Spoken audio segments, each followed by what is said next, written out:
Hello दोस्तों, स्वागत है आप सभी का आपके अपने यूट्यूब चैनल प्राइम प्रभाकर पे। दोस्तों, आज हम देखने वाले हैं इलाहाबाद हाई कोर्ट के ग्रुप सी डी की एग्ज़ाम के तहत हिंदी के तहत आज हम 4 टॉपिक को देखेंगे। आज के जो हमारे 4 टॉपिक हैं वो हैं लिंग, वचन, क्रिया और काल को। ये 4 के चारों ऐसे टॉपिक हैं जहां आपके एग्ज़ाम में हर एक टॉपिक से एक सवाल आता है। ना सिर्फ मतलब संभावना है बल्कि आता ही है, क्योंकि एनटीए का नेचर है, जो अपने सिलेबस में चीज़ें देता है वो उनसे क्वेश्चन पूछता ही है। तो ये वैसे टॉपिक है जहाँ से एक एक सवाल बनता है। इससे पहले मैंने आपको ऑलरेडी 4 वीडियोज़ में 4 टॉपिक करा दिए हैं, तो वहाँ से भी 4 क्वेश्चन आने की पूरी संभावना है और आएंगे ही। मैंने आपको कराया है ऑलरेडी कारक, समास, अलंकार और विशेष से विशेषण। ठीक है, तो आज की इस वीडियो में हम इन 4 टॉपिक को देख लेते हैं, क्योंकि ये छोटे छोटे टॉपिक हैं। ठीक है, तो मैं आपको बताऊंगा और कहाँ से किस तरह का क्वेश्चन आएगा वो भी बताऊंगा। ठीक है, तो सबसे पहले उसमें हम देखते हैं लिंग को। लिंग आपको पता है, मतलब संज्ञा के आधार पर या संज्ञा के जिस रूप से स्त्री या पुरुष का बोध हो उसे ही लिंग कहते हैं। लिंग का सिंपल सा मतलब है स्त्री और पुरुष का जो बोध होता है। अब लिंग के 2 भेद होते हैं, पुल्लिंग और स्त्रीलिंग। हालांकि उभयलिंगी वर्ड भी कुछ कुछ होते हैं। यहाँ पे ये जो लिंग वाली बात हो रही है, उभयलिंग, स्त्रीलिंग, पुल्लिंग, आपको याद रखना है ये जो संज्ञा होती है उसके नाम को लेकर के है। ठीक है, यहाँ पे आपको कंफ्यूज नहीं होना है बायोलॉजी वाले लिंग से। उसमें जो उभयलिंग होता है उसका अलग मतलब होता है। ठीक है, तो यहाँ पे सिर्फ जो संज्ञा होती है या सर्वनाम होती है उसके नाम में को लेकर के कि वो संज्ञा मतलब क्या रहेगा, कौन सा लिंग रहेगा, ये चीज़ याद रखना। इसमें आपको बायोलॉजी वाली उस टर्म से कंफ्यूज नहीं करना। ठीक है, अब पुल्लिंग क्या होता है? ठीक है, संज्ञा के जिस रूप से पुरुष जाति का बोध हो उसे पुल्लिंग कहते हैं। ये सब आपको पता ही होगा, लेकिन आपके एग्जाम में क्वेश्चन ऐसे नहीं आएंगे। ये ना ही ये परिभाषा पूछेगा।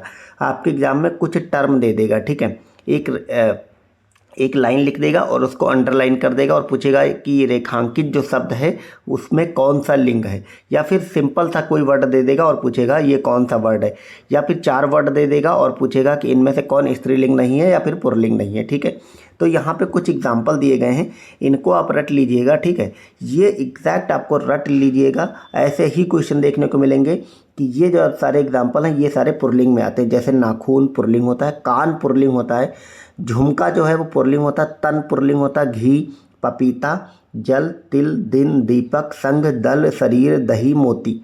इसमें से कुछ जैसे दही है, देखने में लगेगा कि ये स्त्रीलिंग होगा, लेकिन नहीं, ये पुल्लिंग होता है। तो आप इसको एज इट इज रट लीजिएगा। बाकी मैं इसका PDF आपको पता है अपने टेलीग्राम पे दे देता हूँ, तो टेलीग्राम ज्वाइन कर ले जाकर, वहाँ पे मैं डाल दूंगा। वहाँ से आप लोग बार बार रिवाइज करते रहेगा, क्योंकि एग्जाम में जब कई सारे लिखे होंगे ना तो एक आप छांट नहीं पाएंगे, वहाँ पर कन्फ्यूजन हो जाएगा। ठीक है, अब इसी तरह स्त्रीलिंग की बात करें जिससे स्त्री जाति का बोध हो। अब इसमें भी कुछ एग्जाम्पल दिए गए हैं आपके लिए। सबसे ज़्यादा इंपॉर्टेंट क्या है, ये वाले एग्जाम्पल। जैसे मृत्यु स्त्रीलिंग है, पूर्णिमा, दया, माया, काया, मित्रता, खटास, शत्रुता, सभा, टोली, पंचायत, जड़, सरकार, फौज, पलटन, भीड़, नाक, आँख, ये इतने स्त्रीलिंग हैं। और ऊपर वाले जो दिखे वो है क्या, पुल्लिंग। तो एग्जाम्पल आप याद रखेंगे, बार बार इसको रिवाइज करते रहेंगे। अब लिंग परिवर्तन के नियम होते हैं कुछ। ठीक है, जैसे आ लगाने से कुछ का लिंग परिवर्तित हो, जैसे आचार्य, अब आ लगा देंगे तो आचार्य हो जाएगा, तो ये स्त्रीलिंग हो जाएगा। महोदय का महोदया, तो ये पुल्लिंग से स्त्रीलिंग हो जाएगा। सुत का सुता, ये भी हो जाएगा। इसी तरह बड़ी ई लगाने से, जैसे पोता में लगा देंगे तो पोती हो जाएगा, ब्राह्मण से ब्राह्मणी हो जाएगा। तो इस तरह से भी परिवर्तन होते हैं। अब कुछ वर्ड होते हैं जो कि होते हैं उभयलिंगी, यानी कि जिनका प्रयोग दोनों लिंगों में हो सकता है। इन शब्दों में लिंग परिवर्तन नहीं होता, जैसे कि प्रधानमंत्री। अब प्रधानमंत्री मतलब अगर महिला होगी तो आप बोलेंगे वो जाती हैं, और अगर पुरुष होंगे तो बोलेंगे जाता है या जाते हैं। ठीक है, इसी तरह राष्ट्रपति, मैनेजर, इंजीनियर। ठीक है, ये याद रखना आपको क्या है, ये सारे के सारे उभयलिंगी हैं। अब यहाँ पे कुछ ये एक ट्रिक लिखी हुई है, इनको आप याद रखेंगे कि पर्वतों, यानी पर्वतों के नाम, कोई भी पर्वत हो, चाहे आपका हिमालय पर्वत हो, ठीक है, या कोई भी अन्य पर्वत है, अरावली वगैरह, कोई भी पहाड़ियाँ हैं, तो वो सब क्या होंगे, समय, हिंदी, महीना, दिनों, देशों, स्थल, विभागों, ग्रहों, नक्षत्रों, मोटी, भद्दी, भारी वस्तुओं के नाम पुल्लिंग होते हैं। ये आपको याद रखना है। ये एक तरह की ट्रिक लिखी गई और शानदार ट्रिक है, इसको आप लोग नोट डाउन कर लेंगे या बार बार रिवीजन करेंगे। कोई भी पर्वतों का नाम हो, समय की बात करी जाए, हिंदी महीने के नाम हो, यहाँ पे हिंदी महीने मतलब चैत्र, बैसाख, ज्येष्ठ, आषाढ़ हो। अगर आपको जनवरी फरवरी है तो नहीं। ठीक है, दिनों के नाम हो, देशों के, जल स्थल, विभागों के नाम, कोई भी विभाग, जल विभाग, मान लो आप कहेंगे जल विभाग हो गया, वायु विभाग हो गया, ठीक है, फायर ब्रिगेड हो गया, ग्रहों, नक्षत्रों, मोटी, भद्दी, भारी वस्तुओं के नाम, ये सब पुल्लिंग कहेंगे। ठीक है, तो लिंग में आपको सिर्फ इतना ही याद रखना, ये ट्रिक से याद रखनी, और कौन कौन से शब्द स्त्रीलिंग पुल्लिंग है इतना आपको याद रखना है। एक क्वेश्चन आपका 1 नंबर पक्का। अब हम वचन देख लेते हैं, ये तो बहुत ही सिंपल है। शब्द के जिस रूप से किसी वस्तु के एक अथवा अनेक होने का बोध हो उसे वचन कहते हैं।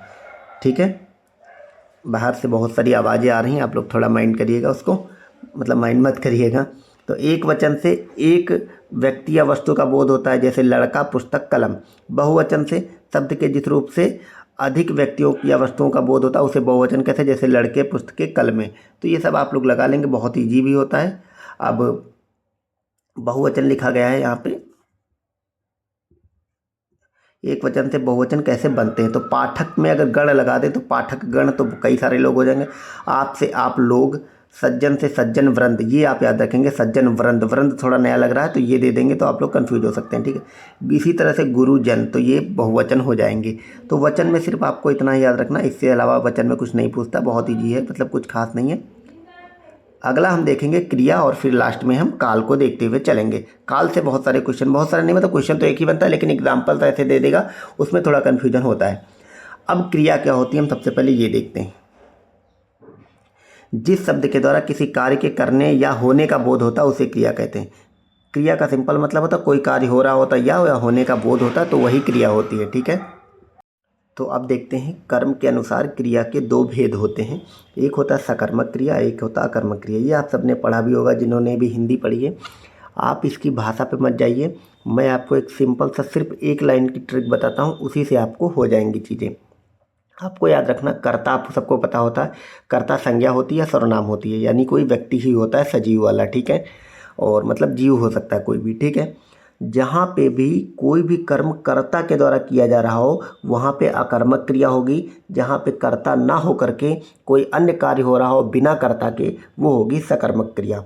ठीक है, सिर्फ एक लाइन में अगर आप याद रखें तो इतना याद रखेंगे, वही बात इसमें लिखी गई है। अब हम देखते हैं कि जहाँ पर क्रिया के व्यापार का फल कर्म पर पड़े उसे सकर्मक क्रिया कहते हैं। जैसे वह पुस्तक पढ़ता है, तो यहाँ पर जो पढ़ने का कार्य है वो पुस्तक पर पढ़ रहा है। ठीक है, पढ़ने का कार्य जो है पुस्तक पर पढ़ रहा है, इसीलिए यहाँ पे होगा सकर्मक क्रिया, यानी कि यहाँ पे कर्ता पर कोई भाव नहीं पड़ रहा है। खाना देना, तो दिया जा रहा है क्या, खाना। पीना, देखना, काटना, करना, धोना, लिखना, बोलना, ये सब इसीलिए सकर्मक क्रिया में आती हैं। अब हम बात करते हैं अकर्मक क्रिया पे। मैंने बताया यहाँ पे जो कर्म का फल है या जो क्रिया का फल है वो कर्ता पर पड़ेगा। जैसे मुकेश सोता है, तो अब सोने का क्रिया कोई मतलब कोई व्यक्ति नहीं कर सकती, मतलब कोई वस्तु नहीं कर सकती। जैसे पुस्तक सो नहीं सकती। ठीक है, सोएगा कौन, मुकेश, यानी कि कोई जीव, तो इसीलिए यहाँ पे अकर्मक क्रिया हो। इसी तरह सीता रोती है, तो सीता रोएगी, रोएगी कोई इंसान।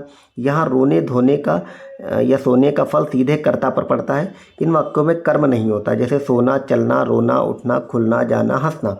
तो आप ये वर्ड याद रखेंगे, इन सभी वर्ड्स में क्या होती है, अकर्मक क्रिया, और इसमें होती है सकर्मक क्रिया। वेरी वेरी सिंपल है।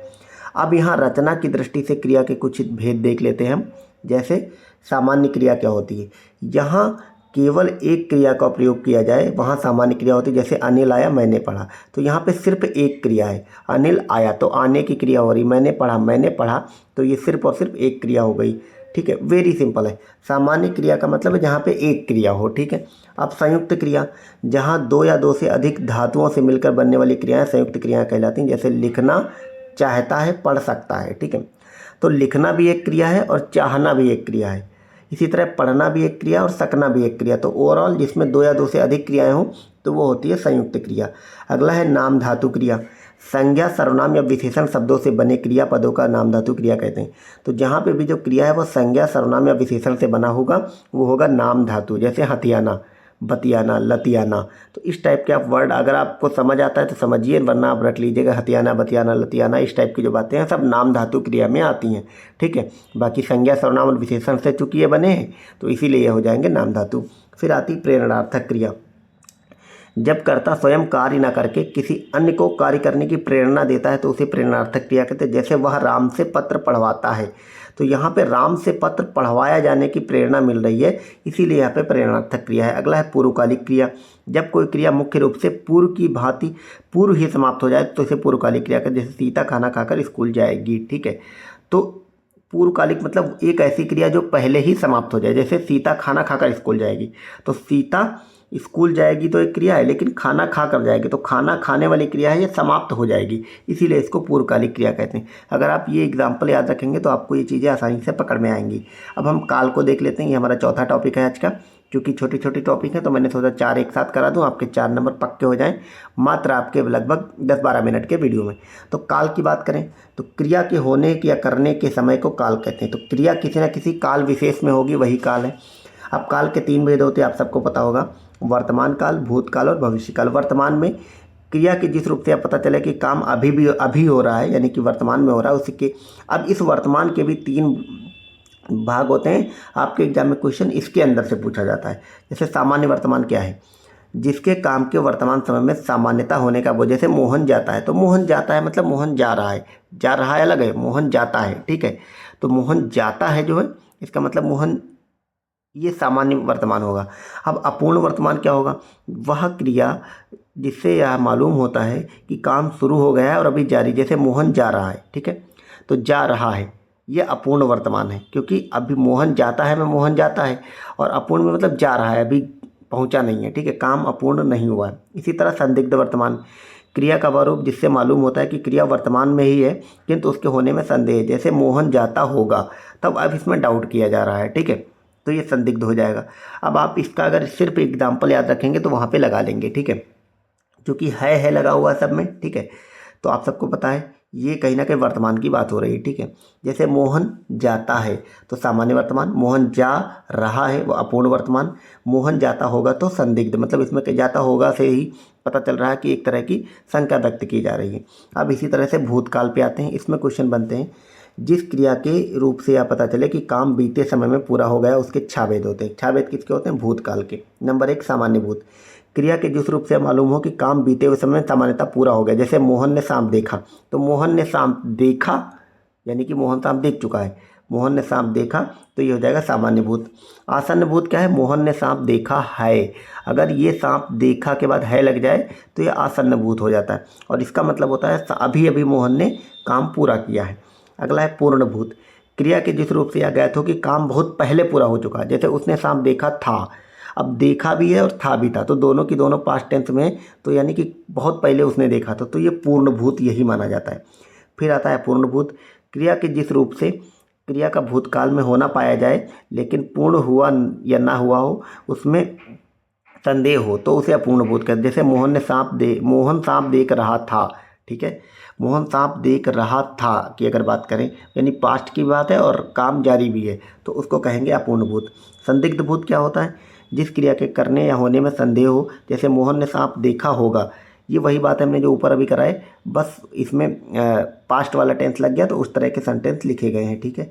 अगला है ये वाला थोड़ा सा मतलब टफ है, आप इसको याद रखिएगा। एग्जाम्पल, हेतुमद भूत, क्रिया के जिस रूप से कार्य के भूतकाल में होने या किए जाने की शर्त पाई जाए उसे हेतुमद भूत कहते हैं। जैसे यदि सांप देखता तो चला जाता, तो भूतकाल की बात की जा रही लेकिन फिर भी उसमें एक शर्त लगाई जा रही, यदि सांप देखता तो चला जाता, यानी सांप देखता अगर तो चला जाता, तो ये हेतुमद भूत होता है। अगर टब बनाना होगा तो ऐसे पूछ लेंगे। अब हम देखेंगे भविष्यकाल। भविष्यकाल का मतलब वही जो भूतकाल मतलब भविष्य में होने की जो घटनाएं हो, इसके 2 भूत होते हैं, सामान्य भविष्य और संभाव्य भविष्य। सामान्य भविष्य क्या होता है? जैसे माता जी तीर्थ यात्रा पर जाएंगी, मैं प्रातः कॉलेज जाऊंगा, तो सिंपल सा अगर भविष्यकाल में सेंटेंस लिखाओ कि मैं कल वहाँ जाऊंगा, माता जी वहाँ जाएंगी, या कोई व्यक्ति वहाँ जाएगा, तो ये सब सामान्य भविष्य होगा। संभाव्य भविष्य में मतलब वही बात है जहाँ पर संभावना व्यक्त की जाए, ठीक है, निश्चितता नहीं होगा, जैसे शायद कल सवेरे वहाँ आ जाए, तो भविष्य की बात हो रही कल सवेरे की, लेकिन शायद भी लग गया तो ये संभाव्य भविष्य होगा। तो इस प्रकार हमने कंप्लीट काल, क्रिया, वचन और लिंग को देख लिया। बाकी ये पीडीएफ मैं अपने टेलीग्राम पे डाल दूंगा, तो आप लोग वहाँ से बार बार रिवीजन करते रहें। इसी तरह हमारी बाकी सीरीज भी चलती रहेंगी, जीके जीएस भी कंप्लीट होने वाली। मिलते हैं अगले वीडियो में। Thank you so much, bye bye.